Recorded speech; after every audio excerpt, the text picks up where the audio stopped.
Bon, le début, ouais, c'était en 2006 où on a décidé de planter dans un endroit où on passait souvent, qui était très dégradé au niveau de Tobor.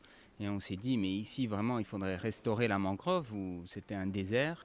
Et on s'est dit, en plus, ici, c'est très intéressant parce que Tobor, c'est un endroit au bord de la route nationale, très dégradé, où on s'est dit, mais il faut qu'on fasse quelque chose. Et on s'est dit, en plus, si on fait quelque chose ici, tout le monde le verra. On s'est dit, on essaye. Donc il y a des experts qui sont venus, ils ont dit mais est-ce que vous avez fait vous avez fait une étude sur la salinité des sols, sur la texture. J'ai dit hey, c'est le village qui sort, on va manger un riz ensemble après, c'est nous qui allons offrir le riz au village, le village a envie d'avancer là-dessus ensemble, on fait ça ensemble. Ton étude là elle coûte 20 000 fois plus cher et elle aboutira. Nous on essaye, si ça marche, alhamdoulilah, si ça marche pas, on graoule. Et donc on est parti et un an et demi après, on avait des hectares tout verts qui poussaient. Ça a créé une joie dans le village et ça a créé que tous les autres villages qui passaient là en disant mais ça c'est génial, on n'a jamais vu ça en Casamance. Qui a fait ça, c'est super, nous aussi on veut faire la même chose. Et c'est comme ça qu'on est passé de un village en 2006 à l'an dernier 323 villages et en ce moment on est en train de planter et je pense qu'on va arriver à 500 ou 600 villages cette année. La mangrove c'est un écosystème un des plus complexes et un des plus riches. Dans la mangrove, on sait aujourd'hui que dans le monde, deux tiers des poissons du monde entier viennent grandir ou se reproduire dans les écosystèmes de mangrove. Donc c'est un lieu de frayère et de nurserie pour les poissons. Les huîtres de palétuvier poussent de façon complètement sauvage et naturelle sur les racines échasses de la mangrove. La mangrove est un bois solide qui permet une multitude d'usages.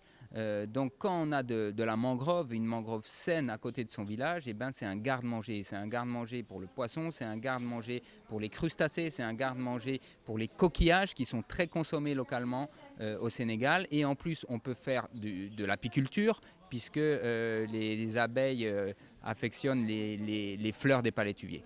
Donc quand on a un écosystème de mangrove, on est riche de cet écosystème-là. Et donc, c'est pour ça aujourd'hui que les gens s'engagent à restaurer cet écosystème. Si les gens se mobilisent à planter les palétuviers, derrière, toute la vie qu'il y a autour de ça reprend.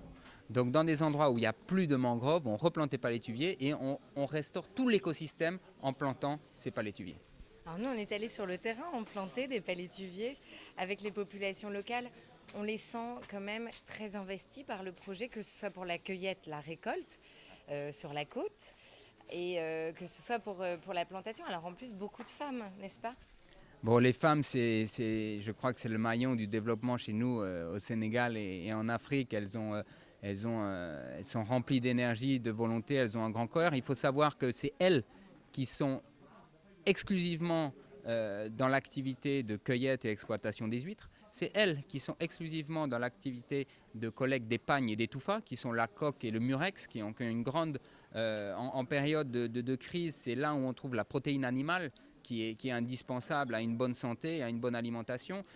Donc ça nourrit la famille et en même temps, on peut vendre ça dans les marchés hebdomadaires qu'on appelle les lumas. Donc les femmes, elles sont dans ces activités-là de manière traditionnelle et c'est elles exclusivement. Donc elles en particulier connaissent la richesse de cet arbre-là qui est le palétuvier. Donc je crois que d'une part, elles connaissent la richesse, d'autre part, ce sont des grandes travailleuses avec beaucoup de courage, beaucoup de joie, beaucoup d'envie. Elles sont toujours solidaires entre elles.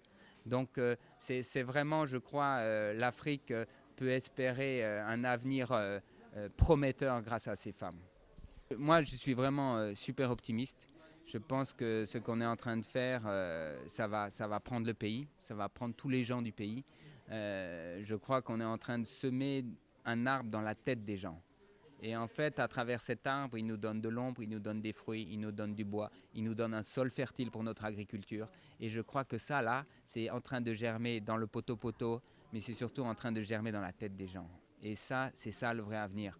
Parce qu'aujourd'hui, c'est les enfants de ces gens-là qui vont laver les palétuviers en saison sèche s'il y a des araignées qui sont là en train de... pour être sûr que les plants y poussent bien. Et ça, c'est génial parce que c'est du jamais vu. Autant de gens, 100 000 personnes qui se mobilisent pour planter autant d'arbres et surtout qu'ils en prennent soin et qu'ils en sont fiers. Là, vraiment, on a semé quelque chose dans la tête des gens. C'est bien plus important que l'arbre qu'on a planté parce que c'est eux qui vont grandir avec ces nouvelles valeurs. Et je crois que ça sera bon pour le pays et peut-être pour la sous-région et l'Afrique, Inch'Allah. Voilà.